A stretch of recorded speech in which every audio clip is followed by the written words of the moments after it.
నమస్కారం. మే 13 జరిగిన ఎన్నికల్లో మన నాయకులు, కార్యకర్తలు, అదేవిధంగా ప్రతి ఒక్కరు కూడా చాలా కష్టపడి పనిచేయడం జరిగింది. అదేవిధంగా ఎన్నికలు కూడా సుజావుగా జరగడానికి అటు ప్రజలు కావచ్చు, ఇటు మన నాయకులు, కార్యకర్తలు కావచ్చు, అదేవిధంగా అధికార యంత్రాంగం కావచ్చు, అన్ని పార్టీలు కావచ్చు, అందరూ కూడా చాలా చక్కగా సహకరించడం జరిగింది. ఇదే ప్రశాంతమైన వాతావరణాన్ని మనమంతా కూడా కోరుకోవాలి.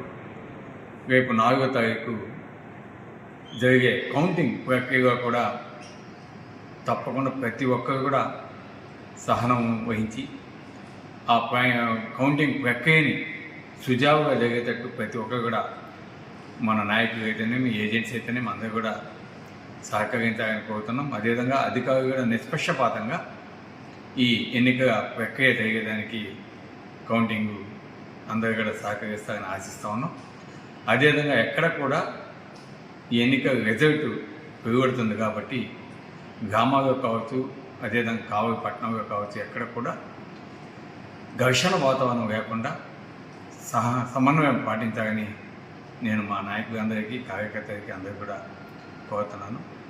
అధికారులు కూడా తప్పకుండా సహకరించి ఎటువంటి గలాట లేకుండా, ఘర్షణ లేకుండా చర్యలు కూడా తీసుకోవాలని, నిష్పక్షపాతంగా వాళ్ళు పనిచేయాలని కూడా నేను మనసాగా కోరుకుంటున్నాను. Thank you.